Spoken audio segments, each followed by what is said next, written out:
مسلمان کا بھائی ہے. حدیث نمبر 3. السلام قبل الکلام. بات شروع کرنے سے پہلے سلام کرنا چاہیے. حدیث نمبر 4. الطہور شطر الایمان. صفائی نصف ایمان ہے. حدیث نمبر 5. لا يدخل الجنة کاتب.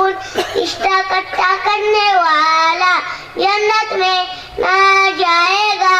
حدیث نمبر 6. الغنى غنى النفس. حقیقی غنا دل کا غنا ہوتا ہے. حدیث نمبر 7. الظلم ظلمات یوم القیامہ.